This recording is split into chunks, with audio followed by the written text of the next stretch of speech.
2 साल पहले एक बहुत शानदार एक पोर्टफोलियो बेट ली थी कि पूरे ऑटो सेक्टर का मार्केट कैप जो आपको बता रहा था कि एक बहुत बड़ी रैली आ सकती है यहाँ पर। अब सारी लेग्स फायर कर रही हैं यहाँ पर। टू व्हीलर हो, फोर व्हीलर हो, ट्रैक्टर्स हो, कमर्शियल व्हीकल्स हो, कोई भी स्टॉक यहाँ पर अब ऐसा नहीं है जो 52 वीक हाई के आसपास ना हो। यहाँ पर क्या भी बन रहा है अब?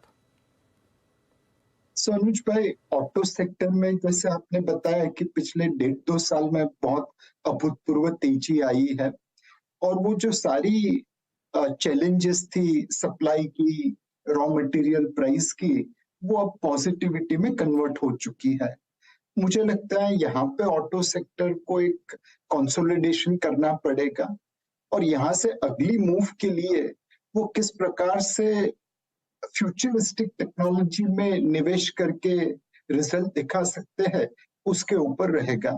इलेक्ट्रिक व्हीकल हो, हाइड्रोजन फ्यूल सेल कार हो, या कोई नई तरकीब हो, मे बी ऑटोनोमस व्हीकल की, किस प्रकार से भारतीय कंपनी इन प्रकार की फ्यूचरिस्टिक टेक्नोलॉजी में निवेश कर सकता है और ग्लोबल कंपटीशन के सामने अपना मकाम कायम रख सकता है, उसके ऊपर ऑटो सेक्टर की यहाँ से नेक्स्ट चाल चलेगी।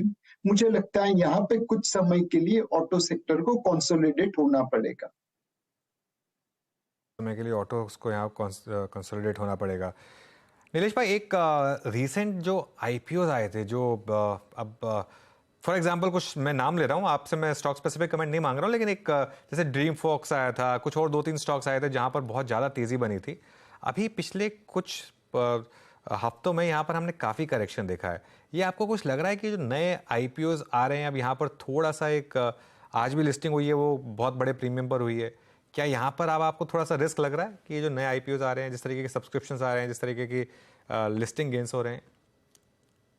अनुज भाई, हमने बहुत सारे आईपीओस में देखा कि उनके फंडामेंटल और उनकी प्राइसिंग के बीच में बहुत बड़ा गैप था। एंड जनरली जब इस प्रकार की आईपीओ में चाल दिखने को मिलती है तो मार्केट कहीं ना कहीं करेक्शन मिलता है। 2008, 2020 यहाँ हर समय हमने देखा कि जब आईपीओस में इश्यू प्राइस अपने फंडामेंटल या फेयर वैल्यू से बहुत ऊपर आने लगे, तब मार्केट का टॉप बनता है। मैं ये नहीं कहूंगा कि इस बार उस प्रकार का पूरा माहौल बना हुआ है, बट आईपीओ में मैं निवेशकों से एक ही दरखास्त करूंगा कि थोड़ा ध्यान रख के निवेश करिए। कई बार उनका जो फ्लोट होता है वो कॉन्सेंट्रेटेड हाथ में चला जाता है।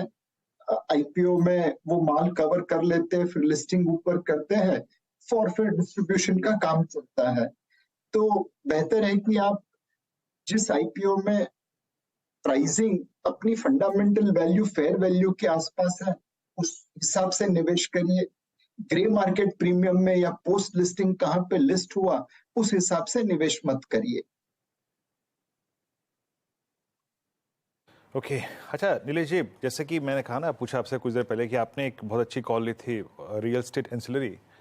आई होप, या फिर मैं मानता हूं कि आपने ड्यूरिंग द कोविड और पोस्ट कोविड केमिकल्स को भी चेस किया होगा। केमिकल्स वो स्पेस जिसमें पहले लीडरशिप मात्र 1-2 कंपनी के पास थी, लेकिन पोस्ट कोविड सब चले, सबने सब्सटेंशियल कैपेसिटी ऐड करी। और मेरे को याद है लास्ट टू लास्ट क्वार्टर तक भी कंपनीज ने अपने कैपेसिटी एक्सपेंशन पे और एक्सपेंशन प्लान्स पे काफ़ी फंड्स डिवोट किए या फिर डिक्लेयर किए।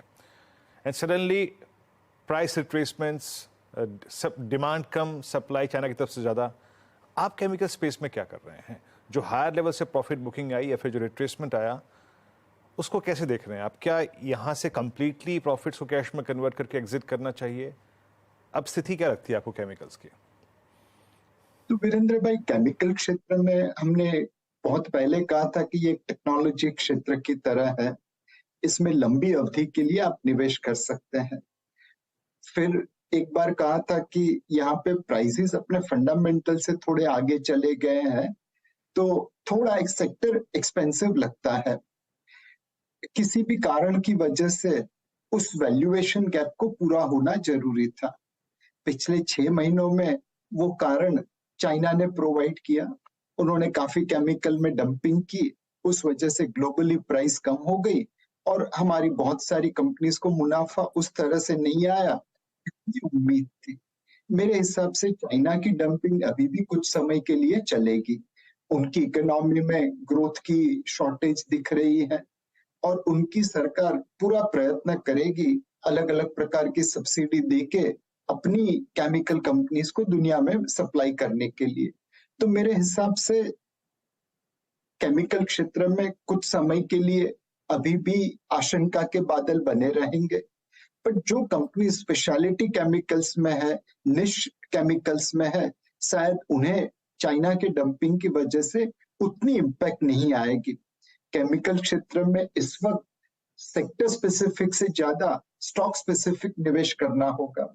कुछ केमिकल कंपनी ऐसी भी हैं जिन्होंने जो नई कैपेसिटी लगाई है वो बहुत ज्यादा कीमत पे लगाई है, तो उस कीमत पे रिटर्न ऑन इक्विटी शायद उतना नहीं बनेगा जितना लेट्स से पुरानी कंपनीज के प्लांट का बनेगा।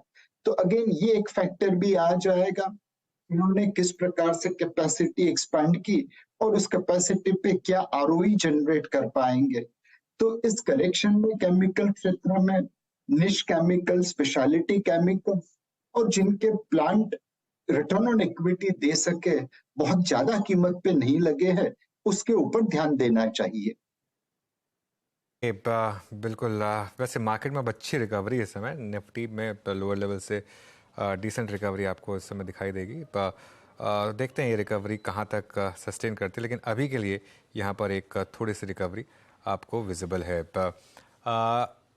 नीलेश भाई, फिर रिटेल के लिए अब इस समय क्या सलाह होगी? इस करेक्शन में वापस बाय करना है, अपनी SIPs कंटिन्यू करनी है, या कोई और स्ट्रैटेजी होगी इस समय? अनडाउटेबली अनुज भाई, मैं पिछले वीक 5-6 दिनों के लिए अमेरिका घूम के आया। वहां पे ईस्ट कोस्ट के बड़े से बड़े ग्लोबल निवेशक से बातचीत हुई। एक चीज क्लियर है, आज की तारीख में इमर्जिंग मार्केट से इंडिया सिंगल कंट्री फोकस बन रहा है। बहुत सारे निवेशक चाइना और इंडिया में एक कंट्री स्पेसिफिक निवेश करना चाहते हैं। दूसरा एक जो ट्रेंड बन रहा है, जैसे MSCI Asia x Japan index बना था, जैसे जापान को एशिया से अलग कर दिया था बिकॉज उनकी मार्केट उस जमाने में बहुत तेजी से ग्रो हो रही थी, वैसे ही emerging market ex China index बन रहा है, एशिया एक्स चाइना इंडेक्स बन रहा है। ये दोनों का बेनिफिट भारत को मिलेगा। मेरे हिसाब से ग्लोबल निवेशक हर करेक्शन में भारत में निवेश करने की सोचेंगे। उन्हें भारत के प्रति बहुत अच्छी बहुत ज्यादा आशा है, बहुत अच्छी अपेक्षा है। तो हर करेक्शन में उनकी तरफ से बाइंग बनी रहेगी, वैसा लगता है। रिटेल इन्वेस्टर्स को भी मेरे हिसाब से हर करेक्शन में निवेश करना चाहिए। भारत की लंबी ग्रोथ स्टोरी है। आज हम दुनिया की 5वीं बड़ी अर्थव्यवस्था है, कल तीसरी बड़ी अर्थव्यवस्था हो जाएंगे। परसों तीसरी और दूसरी के बीच में जो गैप है उसे हम कम कर देंगे। तो ये ग्रोथ स्टोरी में रोलर कोस्टर राइड की तरह है, बीच में हमें उतरना नहीं है और सेफ्टी बेल्ट छोड़ना नहीं है। जब तक आप ये 2 चीज फॉलो कर सकते हैं, तब तक उतार चढ़ाव का आनंद लीजिए, और जब यात्रा का अंत होगा तब आपको जरूर आनंद महसूस होगा कि हमने ये यात्रा पसार की। So every correction is a great opportunity to buy. Last सवाल, तो आप इतना ट्रैवल कर रहे हैं, इतना मतलब बाहर घूम रहे हैं, क्या यहाँ पर भी एंटरटेनमेंट PVR आइनॉक्स, क्या आप गए गदर देखने या OMG 2 देखने या कोई भी रिसेंट मूवी? क्या शानदार रैली चल रही है इन सब स्टॉक्स में। आई नो, मुझे मतलब मैंने आपका ट्वीट पढ़ा था अनुज भाई कि आप गेटी गैलेक्सी में गदर को देखने गए और जो माहौल देखा वो बहुत ही काबिल तारीफ था। तो बस आपके ट्वीट के बाद मुझे भी लग रहा है कि अब तो ये देखना चाहिए। बिल्कुल, देख के आइए, काफ़ी एंटरटेनिंग पिक्चर है, मज़ा आएगा आपको। नीलेश भाई, बहुत बहुत शुक्रिया जुड़ने के लिए आज हमारे साथ और बात करने के लिए हमसे। धन्यवाद। ओके, चलिए एक छोटा सा ब्रेक लेंगे और ब्रेक लेकर वापस लौटते हैं।